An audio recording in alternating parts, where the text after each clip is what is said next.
Hello students, मैं आपका biology teacher Rohit Yadav. आज हम देखेंगे mechanism of breathing. Breathing involve two stage: inspiration, during which atmospheric air is drawn in, and expiration, by which the alveolar air is release out. तो ये इसमें दो stages हैं। एक जब हम एटमॉस्फेयर की एयर को अपने लंग्स के अंदर लाते हैं, जिसको इंस्पिरेशन बोलते हैं, और एक दूसरा है जिसमें एल्वुलर की एयर को बाहर इन्वायरमेंट में निकालते हैं, जिसको एक्सपायरेशन बोलते हैं। The movement of air into and out of the lungs is carried out by creating a pressure gradients between the lungs and atmosphere. इसको जानने से पहले आप ये जानिए, ड्रॉपर से आपने इंक उठाया होगा या इंजेक्शन से डॉक्टर को किसी बोतल से दवा आपने निकालते हुए देखा होगा। तो इसमें जब ड्रॉपर आप दबाते हैं तो उसमें से कुछ एयर बाहर निकल जाती है और फिर उसका माउथ आप इंक में डिप कर देते हैं और उसके बाद छोड़ देते हैं। तो जब छोड़ते हैं तो वो फिर से अपनी पोजीशन पे आता है, और जब अपनी पोजीशन पे आना चाहता है जो आप दबाए थे, तो अंदर जो है एयर का जो प्रेशर है वो बहुत कम हो जाता है। तो बाहर से इंक जो है अंदर की तरफ चली जाती है, क्योंकि उसका जो माउथ है वो इंक में डूबा हुआ है। दूसरा इंजेक्शन का, जब इंजेक्शन को किसी छोटे से बोतल में उसकी निडल को डालकर और उसके सक्शन को पीछे खींचते हैं, तो उसके अंदर जो है इंजेक्शन के अंदर निर्वात, जिसको बोलते हैं, निर्वात जनरेट हो जाता है। इंग्लिश अभी याद नहीं आ रही मुझे। तो निर्वात जनरेट हो जाता है, वैक्यूम जनरेट हो जाता है, जिससे जो है वो जो मेडिसिन है वो निडल के थ्रू जो है अपने आप अंदर चली जाती है, क्योंकि वैक्यूम जनरेट हो गया मतलब एयर का प्रेशर बहुत कम हो गया है कंपेरिजन टू बाहर एटमॉस्फेयर। कुछ ऐसा ही हमारे लंग्स में भी सेटअप है। तो चलिए देखते हैं कैसे। द मूवमेंट ऑफ एयर, जो एयर का मूवमेंट है ये प्रेशर ग्रेडियंट्स के अकॉर्डिंग होता है। कैसे होता है, चलिए आगे देखते हैं। Inspiration can occurs if the pressure with in the lungs, intra pulmonary pressure, pulmonary word हमेशा लंग्स के लिए यूज किया जाता है, is less than atmospheric pressure. तो इसमें कह रहा है कि हवा आपके लंग्स के अंदर तभी जाएगी जब उसमें लंग्स के अंदर का जो प्रेशर है वो इन्वायरमेंट प्रेशर से कम हो जाए। कम कैसे होगा, उसका वॉल्यूम बढ़ाना पड़ेगा, अंदर की कैविटी बढ़ानी पड़ेगी। अब कैविटी कैसे बढ़ेगी लंग्स की, चलिए देखते हैं आगे। There is a negative pressure in the lungs with respect to atmospheric pressure. कह रहे हैं कि जब लंग्स के अंदर एक निगेटिव प्रेशर जनरेट होगा एटमॉस्फेयर प्रेशर के कंपैरिजन में, तो इसमें एयर अंदर जाएगी। आप धीरे धीरे इसको सुनते जाइए, आप समझ जाएंगे, ऊबिएगा नहीं, क्योंकि इसमें सिर्फ सुनना है और जानना है और इमेजिन करना है। Similarly inspiration take place when the intra pulmonary pressure is higher than atmospheric pressure. और ठीक उसी प्रकार हवा बाहर जब निकलती है, इंस्पायरेशन करते हैं, सांस को बाहर निकालते हैं, छोड़ते हैं, तो वो तभी हो पाएगा जब पल्मोनरी मतलब लंग्स के अंदर प्रेशर ज़्यादा हो comparison to atmospheric pressure. The diaphragm and specialise set of muscles external and internal intercostal between the ribs. तो डायाफ्राम जो है लंग्स के नीचे जो एक डोम स्ट्रक्चर में होता है, वो डायाफ्राम है, लंग्स से चिपका होता है। हमने इस पर बात किया था, ऐसे चिपका होता है जैसे कांच की दो फीकी प्लेटें। और external and intercostal muscles, external and intercostals between the ribs, ये जो इंटरनल और इंटरकोस्टल मसल्स हैं, ये जो आपकी रिब्स हैं, पसलियां हैं, इनके बीच में जो मसल्स हैं, इंटरनल अंदर की तरफ और एक्सटर्नल बाहर की तरफ कुछ मसल्स हैं, ये अरेंज हैं, help in generation of such gradients, और ये भी मदद करती हैं प्रेशर ग्रेडियंट्स जनरेट करने में। Inspiration is initiated by contraction of diaphragm. अब ध्यान रखना, इंस्पिरेशन इंस्पायरेशन मतलब सांस अंदर जाती है कब, जब डायाफ्राम कॉन्ट्रैक्ट होता है। डायाफ्राम जब कॉन्ट्रैक्ट होता है तो जो ऊपर लंग्स से जुड़ा हुआ है, इट मीन्स कि लंग्स के नीचे वाले पोर्शन में जुड़ा हुआ है, तो जब कॉन्ट्रैक्ट करता है तो लंग्स को जहाँ से जुड़ा है वो नीचे की तरफ खींचता है। अब लंग्स सरक तो जाएगा नहीं, क्यों? क्योंकि ऊपर भी किसी न किसी से लंग्स जुड़ा है, दाएं किसी न किसी से जुड़ा है, बाएं किसी न किसी से जुड़ा है, तो एकदम से वो स्लिप करके उधर नहीं चला जाएगा, बल्कि उसकी कैविटी इंक्रीज कर जाएगी। तो चलिए देखते हैं कैसे। Inspiration is initiated by the contraction of diaphragm which increase the volume of thoracic chamber, जो कि थोरेसिस चैम्बर में लंग्स का वॉल्यूम इंक्रीज कर जाएगा, उसका आकार इंक्रीज कर जाएगा। इन एंटेरोपोस्टियर एक्सिस, जब डायफ्राम कॉन्ट्रैक्ट करेगा तो लंग्स की लंबाई में वृद्धि हो जाएगी। The contraction of external intercostal muscles, और पसलियों के बीच में जो एक्सटर्नल मसल हैं, जब उनमें कॉन्ट्रैक्शन होगा तो जो पसलियां हैं, जो पिंजरा जैसा पूरा है, ये ऊपर उठ जाएगा, और जब ऊपर उठेगा तो लंग्स भी उसी से चिपका हुआ है, उसकी कैविटी भी बढ़ जाएगी। The contraction of external intercostal muscle lift up the rib, तो क्या होता है, पसलियाँ ऊपर उठ जाती हैं, एंड पसलियाँ ऊपर उठ जाती हैं, और कौन उठता है उसके साथ, एंड स्टर्नम। स्टर्नम आप जानते हैं एक्सटर्नम बोलते हैं ये जो जहाँ पर आगे चेस्ट की साइड में आगे जहाँ पर पसलियाँ आके मिलती हैं, तो बीच में एक बोन सबको कनेक्ट करती हुई आगे बढ़ती रहती है, चेस्ट के एकदम बीचों बीच में, इसको स्टर्नम बोलते हैं। Cause an increase in volume of the thoracic chamber, और इसके ऊपर उठने से, पसलियों के ऊपर उठने से, पूरे रिब्स के एंड स्टर्नम के ऊपर उठने से इसके चैम्बर में वॉल्यूम इंक्रीज कर जाता है। इन द डार्सो वेंट्रल एक्सिस, और यह डॉर्सली और वेंट्रली इंक्रीज करता है। डॉर्सली वेंट्रली मतलब हमारा पीठ की साइड, पीछे की साइड डॉर्सल है, पेट आगे एब्डोमेन की साइड वेंट्रल है, तो इन दोनों डार्सली और वेंट्रली में इसका वॉल्यूम इंक्रीज कर जाता है, और जो डायाफ्राम नीचे की तरफ कॉन्ट्रैक्ट कर रहा है उससे जो है एंटीरियर पोस्टरली इंक्रीज कर जाता है। तो कुल मिला के चारों तरफ से इसका वॉल्यूम इंक्रीज कर जाता है। अभी दाएं बाएं बचा है तो उसमें भी जुड़ा रहता है, ये रिब्स पूरा आके जुड़ी रहती हैं घेर के तो इस प्रकार से चारों तरफ से इसका वॉल्यूम इंक्रीज कर जाता है। The overall increase in the thoracic volume cause similar increase in pulmonary volume, तो जब ओवरऑल जो थोरेसिस वॉल्यूम है इंक्रीज कर जाता है, उसी के साथ साथ पल्मोनरी या कह लीजिए लंग्स का वॉल्यूम भी इंक्रीज कर जाता है। और वॉल्यूम इंक्रीज कर गया तो क्या होगा, इसके अंदर एयर जितनी थी उतनी ही है, तो इसका एयर प्रेशर गिर जाएगा, और जैसे एयर प्रेशर गिर जाएगा comparison to environment, external environment, तो बाहर से हवा अपने आप लंग्स में चली जाएगी। इसका वॉल्यूम ऐसे इंक्रीज कर गया जैसे इंजेक्शन के सक्शन को पीछे खींच के उसके अंदर वॉल्यूम इंक्रीज किया जाता है, तो उसमें मेडिसिन चली जाती है तो इसमें एयर चली गई। In increase in pulmonary volume decrease intra pulmonary pressure, और जैसे ही पल्मोनरी वॉल्यूम इंक्रीज करता है उसके अंदर इंट्रा पल्मोनरी प्रेशर जो है वो डिक्रीज कर जाता है, less than the atmospheric pressure which force the air from outside move into the lungs, तो इस प्रकार से जो एयर है वो बाहर से अंदर लंग्स की तरफ मूव कर जाती है, और इसी को बोलते हैं inspiration.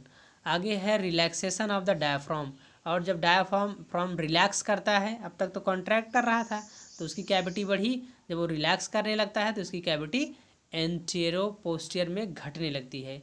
Relaxation of the diaphragm and intercostal muscles return the diaphragm and sternum to their normal position and reduce the thoracic volume, और इस प्रकार से चेस्ट का जो वॉल्यूम है वो कम होने लगता है, and thereby the pulmonary volume, और उसी के साथ साथ जो लंग्स का वॉल्यूम है, जो लंग्स का पल्मोनरी वॉल्यूम है वो भी जो है घट जाता है। This leads to increase in intra pulmonary pressure, और ये जो इंट्रा पल्मोनरी प्रेशर है, जो लंग्स के अंदर का प्रेशर है वो बढ़ जाता है, क्योंकि एयर जितनी थी उतनी है, वॉल्यूम घट रहा है तो प्रेशर बढ़ जाता है। To slightly above atmospheric pressure, atmospheric pressure से थोड़ा बढ़ जाता है, काजिंग द एक्सपल्शन, और इसी के कारण एक्सपल्शन होता है, मतलब श्वास का बाहर जाना होता है, of air from the lungs, इस प्रकार से लंग्स से एयर जो है बाहर निकल जाती है। एक्सपायरेशन, जिसको expiration, that is known as expiration. We have the ability to increase the strength of the inspiration, और हमारे पास क्षमता होती है कि हम अपनी इंस्पायरेशन या एक्सपायरेशन को बढ़ा सकते हैं with the help of additional muscle, मतलब कुछ और मसल्स की सहायता लेके, जैसे जिसको बोलते हैं फोर्सफुल रेस्पायरेशन। जैसे कभी आप डॉक्टर के पास जाते हैं, डॉक्टर कहता है गहरी सांस लीजिए, तो आप जो सांस लेते हैं उसमें थोड़ा सा फोर्स लगा के नॉर्मल से ज़्यादा, तो उसके आपके पास क्षमता होती है, आप अपने इंस्पायरेशन या एक्सपायरेशन को बढ़ा सकते हैं ऑन द एवरेज, एवरेज से बढ़ा सकते हैं। A healthy human breath, sorry इसका ये मतलब नहीं है, on an average a healthy human breath, मेरा कहने का मतलब है कि ये फुल स्टॉप के बाद से हम जो है यहाँ देखेंगे इस लाइन को। On an average a healthy human breath 12 to 60 time per minute, एक हेल्दी ह्यूमन 12 से 16 बार 12 से 60 टाइम एक मिनट में श्वसन ले करेगा, सॉरी श्वसन नहीं, सांस लेगा। The volume of air sorry the volume of air involve in breathing movements can be estimated by using a spirometer. तो जो वॉल्यूम है एयर की, जो ब्रीदिंग किया जा रहा है उसका वॉल्यूम कितना है, ये स्पैरोमीटर के द्वारा मापा जाता है। Which help in the clinical assessments of pulmonary function, जो डॉक्टर के द्वारा पल्मोनरी फंक्शन को जानने के लिए किया जाता है। आगे है respiratory volume and capacity. Respiratory volume, तो इसमें सबसे पहला है टाइडल वॉल्यूम। टाइडल वॉल्यूम क्या है चलिए देखते हैं। नॉर्मली आप बैठे हैं और सांस ले रहे हैं, तो जितनी एयर आप एक बार में ले रहे हैं या निकाल रहे हैं नॉर्मली, वही कहलाता है टाइडल वॉल्यूम। चलिए देखते हैं। Volume of air inspiration or expiration during a normal respiration, आप नॉर्मली जो सांस ले रहे हैं उसमें जितनी एयर आप ले रहे हैं या छोड़ रहे हैं वही कहलाता है टाइडल वॉल्यूम।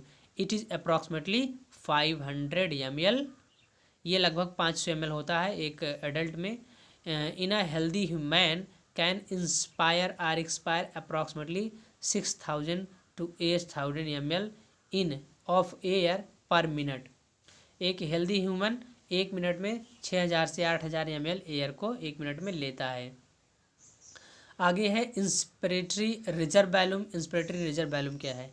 नॉर्मली आप सांस ले रहे हैं और आपको कह दिया जाए कि अगली बार जब आप सांस ले रहे हैं तो जितना ले सकते हैं उतना लीजिए, तो नॉर्मली जितना आप लेते थे उसके बाद आपने जितना वॉल्यूम ले लिया सांस लेते समय, वही है इंस्पिरेटरी रिजर्व वॉल्यूम। कौन? जो आपने एक्स्ट्रा लिया नॉर्मल के बाद। तो इसमें देखेंगे additional volume of air a person can inspire by a forcible inspiration. Forcible मतलब ताकत लगा के, आप ताकत लगाने के बाद जो एयर ले लेते हैं वही कहलाती है इंस्पिरेटरी रिजर्व वॉल्यूम IRV, और ये होता है 2500 से 3000 ml। आगे है एक्सपिरेटरी रिजर्व वॉल्यूम। आपको अंदाज़ा लग गया होगा क्या है ये। आप नॉर्मली जो सांस ले रहे हैं, नॉर्मली सांस ले रहे हैं, जितनी सांस छोड़ रहे हैं, नॉर्मली सांस ले रहे हैं सांस छोड़ रहे हैं, सांस ले रहे हैं सांस छोड़ रहे हैं, उसके बाद सांस छोड़ते समय आपको कह दिया जाए आप ज़्यादा से ज़्यादा सांस बाहर निकाल दीजिए। एग्जाम्पल के तौर पर जैसे आप गुब्बारा फुलाते हैं, तो ज़्यादा से ज़्यादा एयर जब आप बाहर निकालते हैं तो नॉर्मली एयर जो निकल ली उसके बाद जो आपने एक्स्ट्रा निकाल दिया वो है expiratory reserve volume. Additional volume of air a person can expire, जो बाहर निकाल पाया बाई फोर्सबल एक्सपायरेशन, और वो ताकत लगाने के बाद जो बाहर निकाल पाया, दिस एवरेज 1000 to 1100 ml, 1000 से 1100 ml होती है। अगला है रेसिडुअल वॉल्यूम। ये क्या है? आप जितना फोर्स लगा सकते हैं लगा लें, पूरी सांस बाहर निकाल दें। तो ऐसा नहीं होगा कि सारी सांस बाहर निकल जाए, सारी हवा बाहर निकल जाए और फेफड़ा एकदम चिपक जाए, ऐसा नहीं होगा। तो जो उसमें रह जाता है, जो एयर उसमें रह जाती है, उसी को बोलते हैं रेसिडुअल वॉल्यूम। VRV। तो इसमें देखेंगे volume of air remaining in the lungs, जो बचा रह गया even after a forcible expiration. आपने फोर्सिबल एक्सपायरेशन किया, ताकत लगा के पूरी सांस बाहर निकाल दी, जितना निकाल सकते थे, उसके बाद जितनी वॉल्यूम रह गई वही कहलाती है रेसिडुअल वॉल्यूम, और ये होती है 1100 ml से 1200 ml तक। By additional up few respiratory volume describe above. यहाँ पर कुछ और एडिशनल दिखाए गए हैं रेस्पिरेटरी वॉल्यूम के बारे में। One can derive various pulmonary capacity which can be use in clinical diagnosis. और इनमें से जो नीचे एडिशनल में दिखाए गए हैं इनकी क्लिनिकल पर्पज से मतलब आपके लंग्स के फंक्शन को जानने के लिए डॉक्टर इसका प्रयोग करते हैं। इंस्पिरेटरी कैपेसिटी, इंस्पिरेटरी कैपेसिटी मतलब जितना आप इंस्पायर कर सकते हैं, जितना आप लंग्स में एक बार में ले सकते हैं एयर, वही कहलाती है inspiratory capacity. Total volume of air a person can inspire, एक बार में आप जितना ले सकते हैं पूरा ताकत लगा के। Total volume of air a person can inspire after a normal expiration. आप एक बार नॉर्मली सांस निकालें, उसके बाद जितना आप ले सकते हैं सांस ले लीजिए, वही आपका कहलाएगा total inspiratory capacity. This include, अब इसमें क्या क्या आएगा, जो आप नॉर्मली ले रहे थे सांस और छोड़ रहे थे, तो छोड़ने के बाद ही तो देखा जा रहा है, तो नॉर्मली जो छोड़ने के बाद आपने लिया वो है टाइडल वॉल्यूम, और क्योंकि आपसे कहा जा रहा है जितना ले सकते हैं, तो उस नॉर्मल के बाद आपने जो लिया वो है इंस्पिरेटरी रिजर्व वॉल्यूम। इन दोनों को ऐड कर लीजिए, वही कहलाएगा इंस्पिरेटरी कैपेसिटी। अगला है एक्सपिरेटरी कैपेसिटी, आपको इसका अंदाज़ा लग गया होगा, क्योंकि इसमें नॉर्मली आप एक बार सांस लिए और छोड़ रहे हैं, लिए और छोड़ रहे हैं, तो एक बार जब नॉर्मली सांस लेते हैं उसके बाद जब छोड़ रहे हैं तो जितना छोड़ सकते हैं वही आपका है एक्सपिरेटरी कैपेसिटी। तो उसमें आ जाएगा आपका टाइडल वॉल्यूम, जो नॉर्मली आप छोड़ रहे थे वो आ जाएगा, प्लस जो उसके बाद फोर्स लगा के आप कर रहे हैं एक्सपिरेटरी रिजर्व वॉल्यूम, ये भी आ जाएगा। तो ये दोनों मिला के हो जाएंगे expiratory capacity. Total volume of air a person can expire after a normal inspiration, एक नॉर्मल इंस्पायरेशन के बाद जितना वो वॉल्यूम छोड़ सकता है वही कहलाता है expiratory capacity. This includes tidal volume and expiratory reserve volume. आगे है फंक्शनल रेसिडुअल कैपेसिटी या फारसी, volume of air that will remain in the lungs after normal expiration. This includes ERB and RB।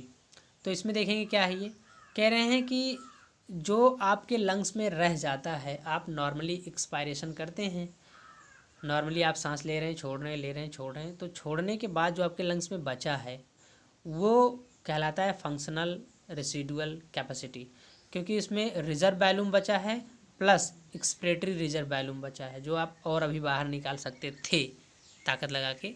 Vital capacity, the maximum volume of air a person can breathe in after a forceful expiration, वो कहलाता है vital capacity. मतलब ज़्यादा से ज़्यादा वो air जो कोई एक पर्सन ब्रीथ कर सकता है, ले सकता है आफ्टर अ फोर्स्ड एक्सपायरेशन, एक बार ताकत लगा के जितना हो सकता है उतनी सांस निकालने के बाद जितना वो ले पाया वही कहलाता है उसकी vital capacity. This include ERB external reserve नहीं, एक्सटर्नल नहीं है, expiratory reserve volume, tidal volume and inspiratory reserve volume, और a maximum volume of air a person can breathe out after a forceful inspiration. या फिर दूसरा definition कह सकते हैं, the maximum volume of air, वो ज़्यादा से ज़्यादा मात्रा वाली air a person can breathe, एक आदमी जो ब्रीथ कर सकता है, breathe out after a forceful inspiration, एक फोर्सफुल इंस्पायरेशन के बाद जितनी वो हवा निकाल सकता है अपने लंग्स से वही उसका कहलाता है vital capacity. Total lungs capacity, total volume of air accumulate in the lungs at the end of forced inspiration, एक force inspiration, total volume of accumulate, जितना वॉल्यूम एयर वो अपने लंग्स के अंदर रख सकता है। At the end of force inspiration, force inspiration, एक बार खूब ताकत लगा के सांस ले लिया, अभी उसके लंग्स के अंदर जितनी हवा आ गई है टोटल, वही उसकी कहलाती है टोटल लंग्स कैपेसिटी। इसमें क्या क्या आएगा, जो रिजर्व वॉल्यूम आएगा, जो हर हालत में रहती है लंग्स में, जितना मर्जी बाहर निकाल दो। एक्सपिरेटरी रिजर्व वॉल्यूम आएगा, एक्सपिरेटरी रिजर्व वॉल्यूम आएगा। टाइडल वॉल्यूम आएगा जो नॉर्मली आ जा रहा था, और इंस्पिरेटरी रिजर्व वॉल्यूम आएगा, or vital capacity, plus residual volume, R B तो पहले ही आ गया था। This include R B residual volume, inspiratory reserve volume, tidal volume and inspiratory reserve volume. ये इतना कुल मिला के हो जाएगा। तो इसका जो पूरा ऐड कर लीजिए, ऊपर से लेके वैल्यू दी गई है, तो ये आपका बनता है टोटल लंग्स कैपेसिटी। इसके लिए अभी एक मैं फिगर डालूँगा ग्रुप में, वो आप अपने नोट्स में उसको इंक्लूड करिएगा, वो भी हेल्प करेगा जानने में। Thank you. कोई प्रॉब्लम हो तो कमेंट करके बताइए।